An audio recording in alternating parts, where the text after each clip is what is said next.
Hello students, तो आज की इस वीडियो में आज मैं कक्षा 10वीं वाले विद्यार्थियों को दो चरों के रैखिक समीकरण वाले अध्याय के प्रश्नावली 1 को बताने वाला हूँ। इससे पहले वाली वीडियो में जितने भी उदाहरण थे उन सभी उदाहरणों को मैंने आप लोगों को बता दिया है।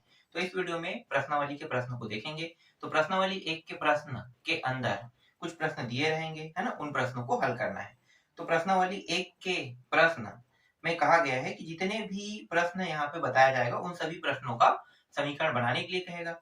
और एक के अंदर 5 प्रश्न दिए हैं, तो पांचों प्रश्नों में क्या करना है, समीकरण बनाना है। तो चलो समीकरण कैसे बनाते हैं इस वीडियो से सीखते हैं, जानते हैं और समझते हैं। तो जो पहला प्रश्न है, चलो पहले मैं प्रश्न को पढ़ लेता हूँ ना। ये प्रश्न जो है ऊपर में आपको डिस्प्ले होते दिखाई देगा, फिर इसको हल करेंगे।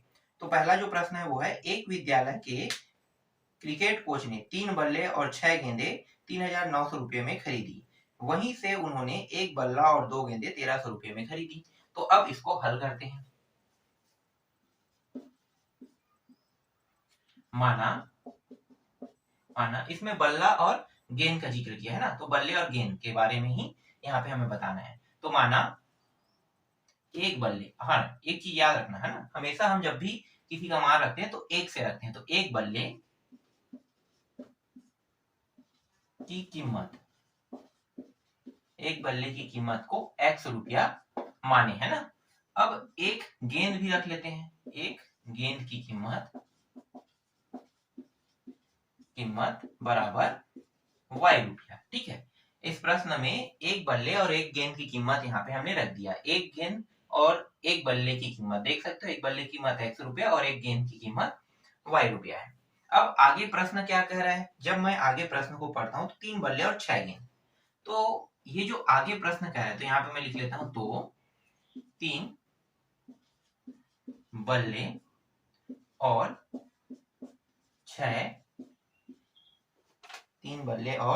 6 गेंदे की कीमत कितना है, 3,900 रुपया, 3,900 रुपया है। तब इसके लिए जो समीकरण बन रहा है वो क्या होगा, तो ये तो एक बल्ले की कीमत x रुपया है। अगर यहाँ पे 3 बल्ले का जिक्र कर रहा है तो 3 बल्ले मतलब एक x, ये जो x है इसका गुणा 3 के साथ हो जाएगा, तो ये हो जाएगा 3x। क्या बन जाएगा, 3x। फिर प्लस 6 गेंद की कीमत है ना, तो 6 गेंद को भी लेंगे। ठीक है, 6 गेंद, तो 6 गेंद देखो, एक गेंद की कीमत y है तो 6 गेंद की कीमत 6y हो जाएगा। अब 3 बल्ले और 6 गेंद दोनों को खरीदने पर कितना पैसा देना पड़ रहा है, 3,900 रुपया। तो बराबर करके 3,900 रुपया के लिए लिख लो। ये आपका पहला क्या बन गया, समीकरण बन गया। समझ में आया पहला समीकरण कैसे निकला। अब क्या करने वाले हैं, अब आगे प्रश्न को फिर से पढ़ने वाले हैं। तो आगे प्रश्न में क्या कह रहे हैं, उन्होंने एक बल्ला और 2 गेंदे, इस बार एक बल्ली है ना और 2 गेंदे। अब एक बल्ले और 2 गेंदे खरीद रहा है, तो कितना दे रहा है,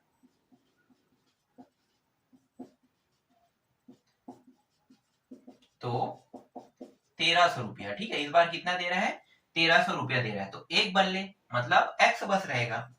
ठीक है, इसको x बस लिखो। फिर 2 गेंदे मतलब 2y, ये रहा। और दोनों को खरीदने में कितना दे रहा है, 1,300 रुपया। ये रहा 1,300 रुपया। ये ही आपका क्या है, दूसरा समीकरण है। तो इस प्रश्न में बस 2 ही समीकरण हमें प्राप्त होगा और प्रश्न में यही कहा गया है कि आपको सिर्फ समीकरण निकालना है, आगे और हल करने के लिए नहीं कहा है। तो हम लोगों को बस समीकरण निकालना था। इस तरीके से मैंने समीकरण निकाल के आपको दिखा दिया। तो पहला प्रश्न समझ में आया। अगर पहला समझ में नहीं आ रहा है तो और भी प्रश्न है, उससे समझ सकते हो। ये सारे प्रश्न ऐसे ही आसान और इजी है, बस आपको क्या करना है, समीकरण बनाना है। ठीक है, चलो अगला देखते हैं। पहला हो गया, दूसरा प्रश्न में जब मैं पढ़ूंगा तो आपको ऊपर में ये जो प्रश्न है वो डिस्प्ले होते हुए दिखाई देगा। तो दूसरा प्रश्न है, दो संख्याओं का योग 16 तथा उनका अंतर 8। अब यहाँ पे जो प्रश्न दिया हुआ है ना, दो संख्याओं का योग तो 16 और उनका अंतर कितना, 8। तो यहाँ पे जब हम हल करेंगे तो यहाँ पे मानेंगे। ठीक है, मानेंगे, क्या मानेंगे, माना पहली संख्या, ठीक है, पहली संख्या क्या मानते हैं, x, और दूसरी संख्या क्या मानेंगे, दूसरी संख्या बराबर y।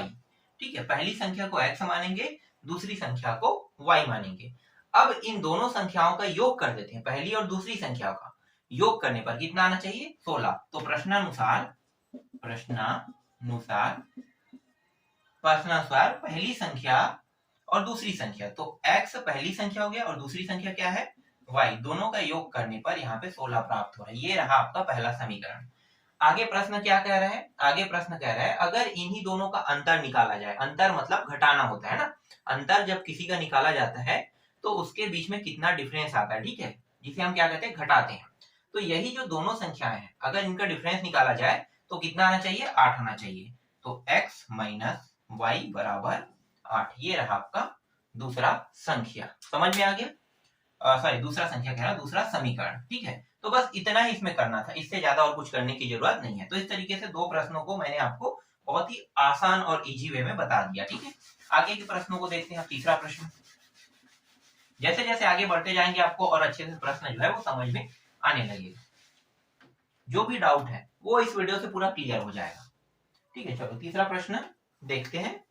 तीसरा प्रश्न क्या कह रहा है, एक फल की दुकान पर 2 किलोग्राम सेब तथा 1 किलोग्राम अंगूर का मूल्य 160 रुपया था।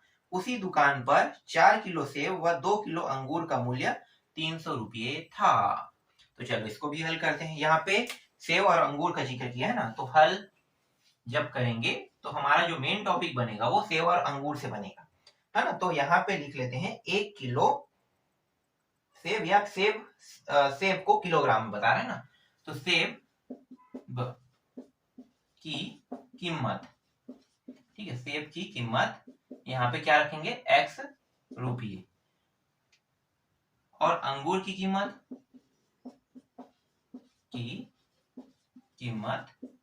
बराबर y रुपया, ठीक है। ये समझ में आ गया। यहाँ पे सेब और अंगूर का जिक्र किया है तो मैं सेब की कीमत यानी मूल्य, ठीक है, यहाँ पे मूल्य ना लिख के मैंने कीमत लिख दिया, एक ही मतलब है। तो सेब की कीमत x रुपया और अंगूर की कीमत मैंने y रुपया रखा है। अब क्या करेंगे, अब सेब और अंगूर दोनों को साथ साथ खरीद रहे हैं, ठीक है। कितने सेब और कितने अंगूर, ये किलोग्राम में आता है, तो 2 किलोग्राम सेब और 1 किलोग्राम अंगूर। तो यहाँ पे लिखो 2 किलोग्राम सेब व 1 किलोग्राम अंगूर को खरीदने पर 160 रुपया, ठीक है, 160 रुपया देना पड़ता है, या दे रहे हैं, कह रहे हैं ना, कितना दे रहे हैं, यहाँ पे क्या लिखा है रुपये था, ठीक है, रुपये था लिख दो, ठीक है, जैसा यहाँ पे था वैसे ही लिख लेते हैं, ठीक है। तो यहाँ पे देखो 1 किलो, ये जो है ना 1 किलो सेब की कीमत है 1 किलो, यहाँ पे 1 केजी लिख देते हैं, ठीक है, 1 केजी और ये भी 1 केजी। तो 1 किलो सेब की कीमत x रुपया और 1 केजी अंगूर कीमत y रुपया।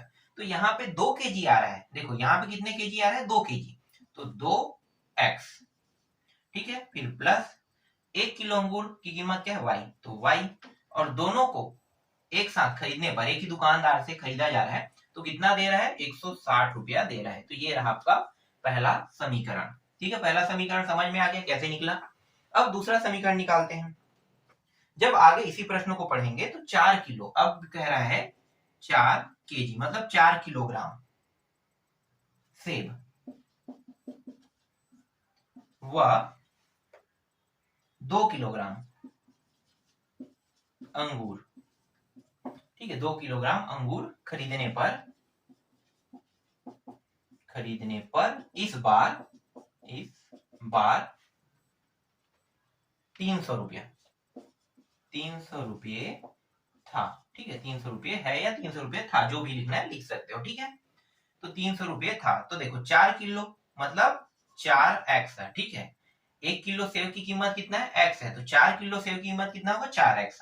फिर 2 किलो अंगूर, तो 2 किलो मतलब 2y, ठीक है। 1 किलो अंगूर की कीमत y है, तो 2 किलो अंगूर की कीमत क्या होगा 2y, फिर बराबर कितना 360। ये रहा आपका दूसरा समीकरण, ठीक है। तो दो समीकरण यहाँ पे निकल गया और यही दोनों क्या है इस प्रश्न का उत्तर है। तो आशा करता हूं मैं जो आपको बता रहा हूं अच्छे से समझ में आ रहा होगा। चलो अगला प्रश्न देखते हैं। पहले इन प्रश्नों को मिटा लेते हैं, है ना। जो ये मैं बनाया हूं तीसरा प्रश्न का उत्तर, इसको पहले मिटा देते हैं, इसके बाद चौथा प्रश्न देखेंगे।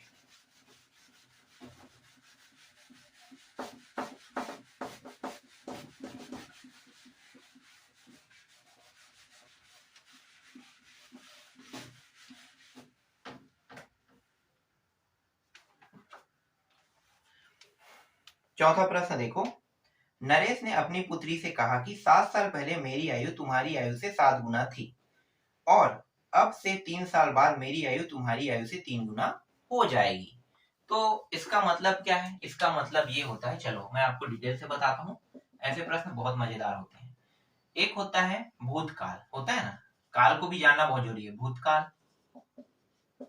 फिर क्या आता है भूत के बाद? वर्तमान, जिस काल पे हम रह रहे हैं उसको वर्तमान कहते हैं, ठीक है। इसके बाद भविष्य आता है। तो 3 काल होते हैं, भूतकाल, भविष्य, भूतकाल, वर्तमान काल, फिर भविष्य काल, है ना। तो यहाँ पे भूतकाल जब भी बोला जाएगा तो भूतकाल का मतलब क्या है? ऋण चिन्ह को लगाना। भविष्य कहेगा तो आप आगे जाने की सोच रहे हैं, मतलब प्लस में जाने की। और वर्तमान कहेगा तो हमें कुछ नहीं करना है, नहीं हमें माइनस करना है, नहीं हमें प्लस करना है, ठीक है। तो ये प्रश्न इसी तरीके से बनेगा, ठीक है। अभी मैं जो बता रहा हूँ ये आपको समझ में आ जाएगा, है ना, थोड़ी देर के बाद। चलो, नरेश ने अपनी पुत्री से कहा 7 साल पहले मेरी आयु तुम्हारी आयु से 7 गुनी थी। तो किसने कहा? नरेश ने, ठीक है। तो यहाँ पे अब क्या करेंगे? मानेंगे, ठीक है। अब शुरू हो रहा है, यहां से हल शुरू नहीं हो, यहां से हल शुरू हो रहा है। हल माना नरेश की वर्तमान आयु, पहले किसको देखेंगे? हमेशा वर्तमान को। तो नरेश की वर्तमान आयु x वर्ष है, ठीक है। अभी है, वर्तमान में हमेशा हम है लिखते हैं। अब नरेश की वर्तमान आयु x वर्ष है, तो इसकी पुत्री की, तो पुत्री की भी वर्तमान आयु देखेंगे, वर्तमान आयु y वर्ष है, ठीक है, y वर्ष है। अब क्या कर रहे हैं? 7 साल पहले की बात कर रहे हैं ना, तो प्रश्नानुसार चलते हैं। प्रश्नानुसार 7 साल पहले, तो नरेश की आयु 7 साल पहले, देखो अब यहाँ पे वर्तमान शब्द हट जाएगा ना। अब यहाँ पे क्या लिखोगे? नरेश की, अब लिखोगे नरेश की आयु 7 वर्ष पहले। तो 7 वर्ष पहले, तो देखो वर्तमान में कितना था? x था। आपको पता है ना वर्तमान में कितना था?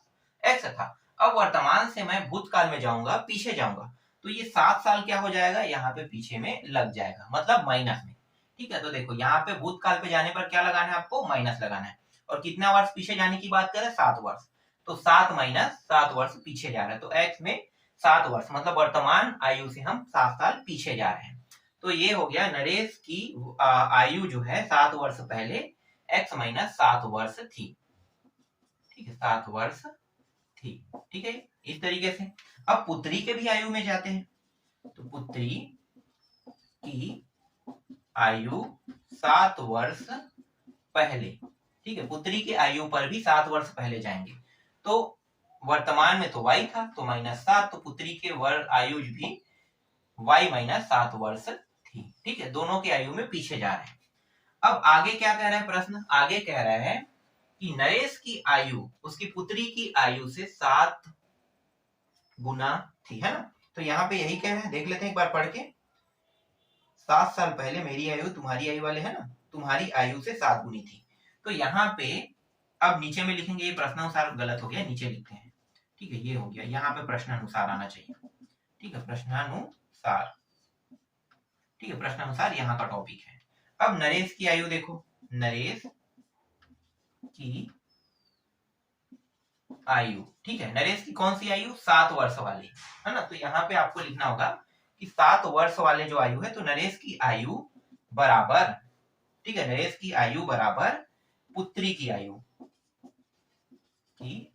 अगर दोनों की आयु को बराबर अगर कंपेयर करते हैं, नरेश की आयु को भी और पुत्री की आयु को भी, तो नरेश की जो 7 वर्ष पहले की आयु थी वो कितनी थी? x माइनस 7, तो यहाँ पे x माइनस 7 लिखेंगे। और पुत्री की आयु y माइनस 7, ठीक है, पुत्री की आयु क्या होगी? y minus 7। अब आगे जब मैंने पढ़ा प्रश्न को, तो प्रश्न में कह रहा है कि 7 गुना, है ना। तो 7 गुना, 7 का गुना यहाँ पे होगा कि 7 का गुना यहाँ पे होगा? बताओ। हाँ, याद रखना 7 का गुणा हमेशा छोटे के साइड में होता है। ये पिता है तो पिता में कभी भी गुणा नहीं होगा, क्योंकि दोनों की आयु बराबर तभी होगा जब छोटे के आयु में कुछ ऐड किया जाए। तो 7 गुना यहीं पे ऐड होता है, हमेशा याद रखना, छोटे पे ही ऐड होता है, तो नरेश की आयु पुत्री की आयु के बराबर होने के लिए 7 का गुना यहाँ पे कर रहे हैं, तो 7 गुना थी बोल रहे हैं, तो ये क्या हो गया, अब दोनों की आयु बराबर हो गया। ठीक है, बराबर करते हैं तो इस तरीके से। अब आगे इसको हल करेंगे, तो ये हो गया x माइनस 7, 7 का अंदर गुणा कर दो तो 7y और 7 7 49। जब इसे आगे और हल करेंगे तो देखो ये जो 7 है उसको उस पार ले जाएंगे, ये 7y को इस पार ले आते हैं, तो x माइनस 7y, और ये प्लस से इस साइड आने पर माइनस कैसे होगा पता चल गया, क्योंकि ये पक्षांतर होके आ रहा है। ठीक है, और यहाँ पे पहले से ही माइनस 49 दिया हुआ है, उसको उस पार ले जाएंगे तो माइनस 7 जो है उस साइड जाके क्या हो जाएगा, प्लस 7 हो जाएगा। अब इसे हल कर दो, तो 7 को क्या करेंगे, 7 प्लस में और ये माइनस में, तो घट जाएगा ना, तो घटने पर ये कितना प्राप्त होगा, माइनस 42 प्राप्त होगा। अगर इसे सही तरीके से अगर जमा के लिखा जाए तो x माइनस 7y और 42 को भी इस पार लेकर आ जाओ तो ये प्लस में 42 हो जाएगा, उस पार 0 बचेगा। तो ये क्या है, ये आपका पहला समीकरण है। तो देखो थोड़ा सा लंबा चौड़ा है, लेकिन ये समझ में आ गया तो आप आसानी से एक समीकरण निकाल सकते हो। ठीक है, अब ज्यादा मैं बदलाव नहीं करूंगा, ये सब चीज तो निकल गया है। अब आगे के टॉपिक को पढ़ते हैं। आगे क्या कह रहा है इस प्रश्न में, नरेश की जो आयु है ना 7 वर्ष पहले था, अब 3 वर्ष बाद पे चलेंगे, तो यहाँ पे बस बदलाव करेंगे, 3 वर्ष और पहले को बाद करेंगे, बाद मतलब भविष्य में, तो वैसे ही यहाँ भी पुत्री की आयु को भी बाद करना पड़ेगा। ठीक है, यहाँ पे कितना करेंगे, अगर 3 का जिक्र कर रहे हैं तो अब वर्तमान काल से कितने साल आगे जा रहे हैं, 3 साल आगे जा रहे हैं, तो यहाँ पे प्लस में 3 करेंगे। देखो भविष्य में जाने पर क्या करते हैं, प्लस, यहाँ भी क्या करेंगे, प्लस करेंगे, तो 3 साल आगे जा रहे हैं। तो नरेश की आयु 3 वर्ष बाद, x प्लस 3 वर्ष रह चुकी है ना, या रही होगी, ऐसा कुछ बोलेंगे है ना, रही होगी, यहाँ पे होगी जिक्र होगा। ठीक है, यहाँ भी सेम वैसे ही होगा, रही होगी। ठीक है, दोनों के साथ पीछे में ये जुड़ जाएगा। ठीक है, अब प्रश्न के हिसाब से फिर से चलते हैं। तो नरेश की आयु, ठीक है, नरेश की आयु कितना हो जाएगा, x प्लस 3 और यहाँ पे y प्लस 3, और कितने गुने, 3 है तो 3 गुना, इस प्रश्न में वही तो कहा है ना, 3 है तो 3 गुना, तो इस तरीके से 3 का गुणा हो जाएगा। अब इसको भी आगे हल कर लेते हैं, जैसे हमने इसको निकाला ना वैसे इसको भी निकाल लेते हैं। तो ये x प्लस 3 बराबर 3y और प्लस 9, पूरे मान को इस साइड लेकर आ जाते हैं। ठीक है, तो ये इस साइड को पूरे मान को लेकर आएंगे तो x ये हो जाएगा 3y इस साइड आके, और ये जो है देखो 3 यहाँ पे पहले से था, और ये इस साइड आके क्या हो जाएगा, माइनस में हो जाएगा, फिर 0। अगर इसे आगे हल करते हैं तो हमें इस तरीके से समीकरण प्राप्त होगा, x माइनस 3y, और इन दोनों को क्या करेंगे, हल करेंगे। तो देखो माइनस वाला बड़ा है ना, 9, तो 9 में 3 घटाओगे तो कितना आएगा, 6।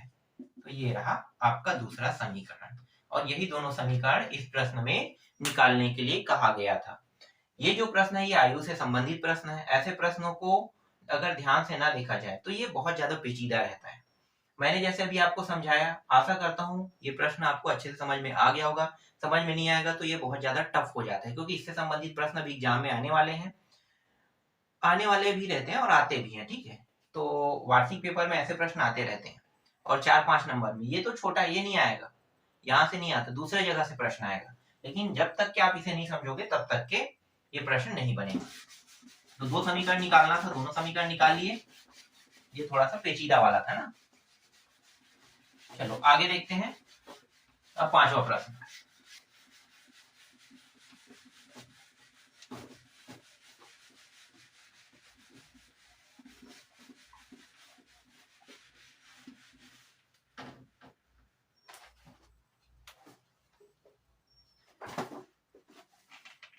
एक व्यक्ति घर से कार्यालय तक जाने के लिए 90 किलोमीटर दूरी तय करता है। इसके लिए वह ट्रेन और टैक्सी का उपयोग करता है। व्यक्ति द्वारा टैक्सी से तय की गई दूरी ट्रेन से तय की गई दूरी का दुगना है। ठीक है, तो चलो यहाँ पे एक ट्रेन का जिक्र किया है, टैक्सी का, तो लिख लेते हैं यहाँ पे हल। ठीक है, ट्रेन से तय की गई दूरी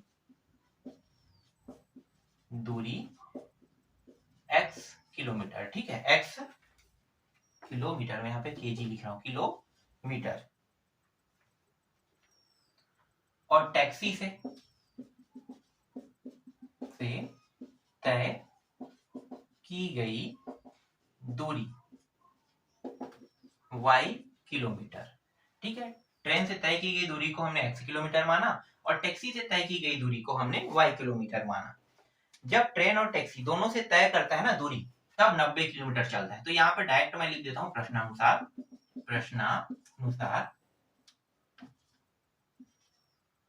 प्रश्नानुसार ट्रेन और टैक्सी से जब तय करता है, तो ट्रेन को हमने क्या माना था x और टैक्सी को y, तो दोनों से तय करने पर कितना किलोमीटर चल रहा है, 90 किलोमीटर चल रहा है। डायरेक्ट ये निकाल लेते हैं। ठीक है, अब आगे जब मैं इस प्रश्न को पढ़ता हूँ तो प्रश्न कह रहा है कि टैक्सी से तय की गई दूरी ट्रेन से तय की गई दूरी के दुगना होता है। मतलब अगर मैं टैक्सी से जाता हूँ तो मान लो ट्रेन से मैं 50 किलोमीटर चल रहा हूँ, ट्रेन से मैं 50 किलोमीटर जाता हूँ और टैक्सी से कितना जा रहा हूँ, 100 किलोमीटर जा रहा हूँ। तो ये यही कहना चाह रहा है कि टैक्सी से तय की गई दूरी के बराबर ट्रेन से तय की गई दूरी, दोनों को बराबर रखेंगे। तो टैक्सी से जब दूरी तय करेंगे तो y किलोमीटर जा रहे हैं और ट्रेन से जब दूरी तय कर रहे हैं तो कितना हो रहा है, x। लेकिन टैक्सी से कर रहा हूं तो दुगना जाना पड़े, तो दुगना मुझे बड़े के साइड में लगाना है कि इस साइड बराबर करने के लिए आपको पता होना चाहिए हमेशा दुगना इस साइड में लगता है। तो यही क्या है, आपका दूसरा समीकरण बना रहा है। दूसरा समीकरण को पूरा बना लेते हैं। ठीक है, तो ये हो गया, ये दोनों को अल्टी पल्टी कर रहे हैं ना, तो समझ जाओ कि ये जो तरीका, चलो यहाँ पे कुछ नहीं, मतलब यहाँ पे 0, 2x इसको उस पर ले जाते हैं तो ये क्या हो जाएगा, माइनस। ठीक है, अब दोनों को अल्टी पल्टी करेंगे, 0 को उस साइड, इसको इस साइड, तो कुछ भी चिन्ह जो है वो बदलाव नहीं होगा, है ना, कुछ भी नहीं हो रहा है, बस लेफ्ट को राइट और राइट को लेफ्ट पलट रहे हैं।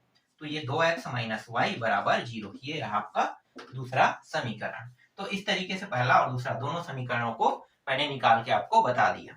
चलो अब इसमें कुछ और प्रश्न दिए हुए हैं, उनको देख लेते हैं। जो दूसरा प्रश्न है इसमें पहले से चित्र बना रहेगा, मैं फटाफट उत्तर बताते जाऊंगा। ऐसे प्रश्नों में मैं टाइम वेस्ट बिल्कुल भी नहीं करूंगा, इसमें कुछ भी समझाने लायक नहीं है। जब मैं आप लोगों को उदाहरण के प्रश्न बता रहा था तो ऐसे प्रश्नों को मैं ऐसे ही हल्के में बता देता था ना। ये आसान प्रश्न है। देखो आपको एक ग्राफ दिखाई दे रहा है ना, ये ग्राफ को अगर देखते हो तो आपको क्या दिखाई दे रहा है कि दो रेखाएं आपस में प्रतिच्छेद कर रही है। जहां पे प्रतिच्छेद कर रही है वहीं पे क्या मिलेगा, आपको उत्तर मिलेगा। तो जो दोनों रेखाएं आपस में जहां टच कर रहा है वो है 2 और 3। तो 2 और 3, तो x का मान 2 और y का मान 3 यहाँ पे प्राप्त हो गया। सीधा x और y के मान निकालने के लिए मैं ऐसे ही बता देता हूँ। ठीक है, ये निकल गया। अब ब को देखो, दूसरा का ब, दूसरा के ब में भी x और y के मान निकालने के लिए है। तो यहाँ पे कितने x और y के मान निकलेंगे, तो एक ही रेखा पर दूसरा रेखा अगर एक साथ शामिल हो तो उसके बहुत सारे x और y के मान प्राप्त होते हैं। जैसे कि x का मान 1 जो आगे में होता है ना, वो 1, 3 और 5 है, और y का मान पीछे 2, 1 और 0 y का मान है। ठीक है, ये समझ में आ गया। दूसरा, इसमें कुछ खास बताने लायक नहीं है। चलो तीसरा देखो, स जो दिया है वो उसको, तो स में भी x और y के मान बताना है। अब देखो दोनों रेखाएं जो है वो परस्पर समांतर जा रहे हैं, समांतर, तो यहाँ पे ना तो x का मान निकलेगा नहीं y का मान, तो यहाँ पे कुछ भी आपको हासिल नहीं होगा, इसका कोई हल नहीं है, आपको लिखना है। ठीक है, यहाँ पे हल के प्रकार भी पूछे क्या सभी में, हाँ पूछा है। पहले में अद्वितीय हल, अ में अद्वितीय हल है। ठीक है, मैं वहां पे ऐड कर दूंगा, अ में अद्वितीय हल है, ब में इसमें अनंत अनेक हल है, स में कोई हल नहीं है। अब इसको लास्ट को देखते हैं ना, द में भी आपस में एक जगह रेखाएं जो है वो काट रही, प्रतिच्छेद करी, मतलब अद्वितीय हल। पहले तो अद्वितीय हल लिखना है इसको। ठीक है, अद्वितीय हल, और -1 और 2 है, तो -1 x का मान है और 2 जो है वो y का मान है। तो इस तरीके से प्रश्नावली 1 के अंदर जितने भी प्रश्न थे उन सारे प्रश्नों को उत्तर यहाँ पे मैंने बता दिया। इसके बाद मैं आपको नेक्स्ट प्रश्नावली को बताऊंगा।